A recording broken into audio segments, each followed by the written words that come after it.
my name is Heather Taylor, and This is your 2 minutes of tourism. We oftentimes hear that there's nothing to do in Queen Anne's County. We're here to prove them wrong.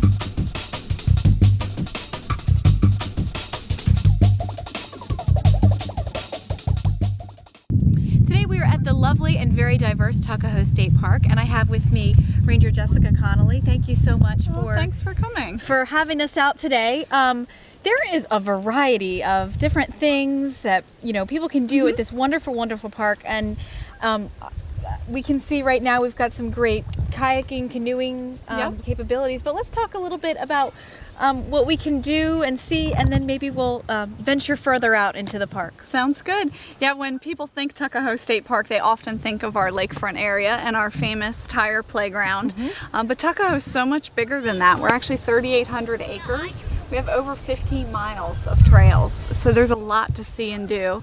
We also have our 2 picnic areas. This is just one of the 2, and a campground with both electric and non-electric sites, and even cabins. If you're not into tenting it, you can rent a cabin. We have 6 cabins for rent. And then at our lakefront area, as you mentioned, we have canoeing and kayaking. You can bring your own boat, or we rent them as well.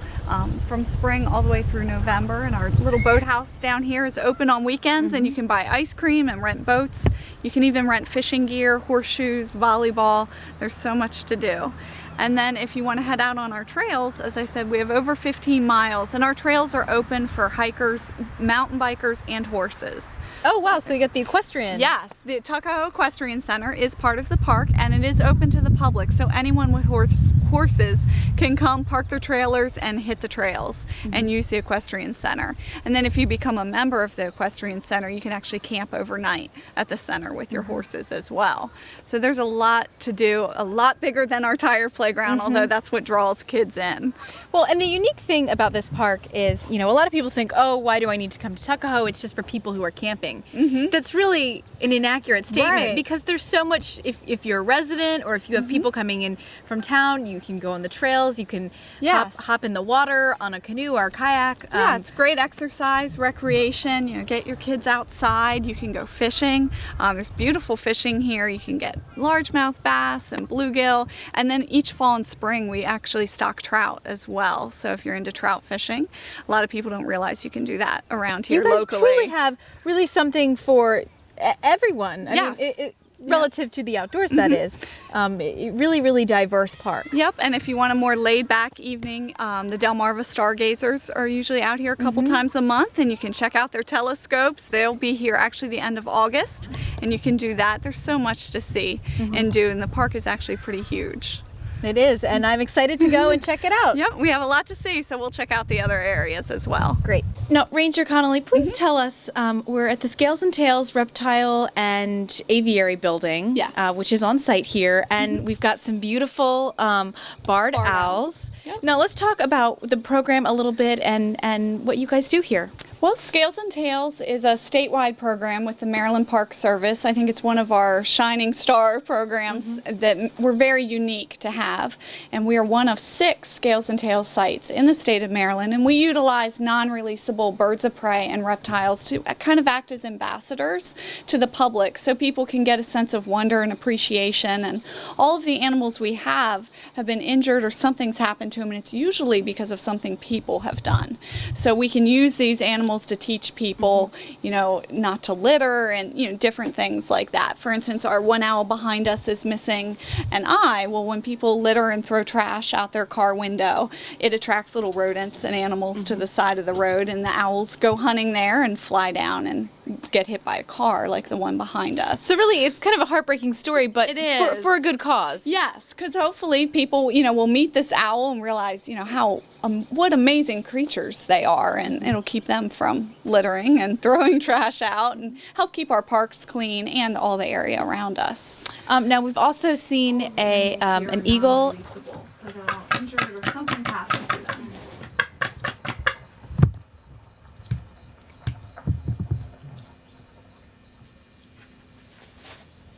Tell us about some of the other animals. I know it's not just birds, you also have some reptiles. Yep, we have snakes and turtles, falcons, hawks, owls, the eagle, mostly birds of prey and reptiles. We don't use any mammals because they can obviously transmit diseases and things to people, but these animals are relatively safe, and reptiles are especially fascinating because that's the one most people see every day in their backyards, and there's the most fear involved with snakes. So Myself included. yeah, so if we can get people to, not be so afraid and appreciate them more and kind of help, conserve these different species around us and understand them a little bit better.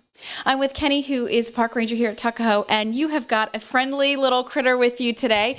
Tell us about this snake, and I'm going to stand a little, not so close, I'm a little, not to say. I have him. This is an eastern chain king snake. They are found locally around here. One thing that makes these snakes very interesting is that they eat other snakes, including venomous snakes. Wow. And in Maryland, we only have 2 venomous snakes. They are the northern copperhead and the eastern timber rattlesnake. And the only one found here on the eastern shore is the copperhead, and it is very rare to find it. Those are the only 2 that we have that are venomous. Snakes are very good to have around your house. Absolutely. Because they help keep our mice populations down, which can also carry diseases that people can get from the mice. So if you see a mouse around your house, it's actually a good thing. To have a snake nearby. Correct. Absolutely, absolutely. And you guys have several different snakes? Correct. We have, in our Scales and Tails program, we have an eastern hognose snake, a corn snake, and as I said, this is the eastern chain king snake. And then we also have a couple turtles as well in the program. Gotta love the turtles. Correct.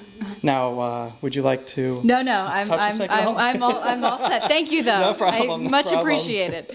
Now, Jessica, you mentioned earlier about some exciting events that are coming up regarding Scales and Tails, and specifically the birds. Yes, our Scales and Tails aviary is open 7 days a week, so people can walk around and see the animals like you all are today. But one of our exciting events that we hold twice a year in the spring and the fall is our Birds of Prey photo shoot. And we actually have one coming up September 10th. And all of the birds, like you see here, will be out in their natural surroundings. We'll have them in the trees, in the park, and photographers can come and get beautiful shots of these birds up close in their natural setting. surroundings. Absolutely. Yep, and because most of us don't get to see them up close, it's just a quick glimpse as they fly by, so they'll all be out that day. And then we have them at local events. We'll be at Queen Anne's County Fair and a lot of festivals this fall. But in their natural surroundings, I think is the prettiest way to observe them, and that'll be September 10th. So one of the features at the park, as we can see, is disc golf. Tell us a little bit about that. I know that's a really interesting sport, and I, for one, did not know that you guys had a course here. Yeah, our course was actually built in cooperation with an Eagle Scout project. So he helped design and build this course as part of his project, and it's right in the heart of our campground, which is nice, so you can walk right from your campsite. But our course is open every day of the year, even when our campground isn't. And it's played much like miniature golf. As you can see, they're aiming for the baskets there with their disc. And we do sell the disc here in the park if you don't have your own. Because they're specialized discs. They are. They come in different weights. Some are putters, some are drivers, and Much like golf. Much like golf. And we have the scorecards at our bulletin board and a little map, and it's free. And there's 18 holes. I was going to say, how many can you? 18 of them, and it's a lot of fun, and it's free. It doesn't cost you anything other than the cost of your disc. But like I said, you can bring your own as well, and you can come any day of the year and play disc golf. Can't beat that. Yep. Yay. Now, tell us a little bit about where we are now. We've got some excited climbers. We got a lot going on. Now, this is another amenity that's available in the park. Yep, this is our challenge course, and we've been operating just over a decade, and it consists of both low ropes and high ropes. Low ropes are more of your team building, brainstorming type activities, and our high ropes, like you see behind us, this is just one portion. We have a 40-foot rock wall and tube net and a zip line that goes out across the field. And groups can come in and rent the course. The minimum group size is 8 up to 48, and for kids ages 7 and up through adults, we get corporate groups. I was going to say, groups, do you get people scouts. coming from their both. workplace? Absolutely. You know, from teachers to police officers to businesses will rent it as, you know, team building type activities, or for birthday parties, family reunions, all types of groups enjoy it. And then several times a year, we all open the whole course up to the public as well. We just recently had an event for adults only, in case parents or singles or, you know, didn't want to be shown up by kids. So we had only grown-ups on the course, and that was held just a couple weeks ago. And then in September, we'll have our Family Fun Day again, where families can just come out all afternoon and enjoy the challenge course. So if you don't have that minimum group size of 8, there's still plenty of opportunities to come out and enjoy the challenge course. And our course was built with tobacco restitution funds and grants from local health departments and donations from like Verizon. So over the years, we've been able to add to the course thanks to our local community. Helping us out. Now, we talked a little bit about some events that, you know, you've mentioned the Scales and the Tails, and we've, you know, obviously you have the family days. Tell us your website. So do you have events online? We do. Our calendar of events is on the Department of Natural Resources webpage, which is dnr.gov.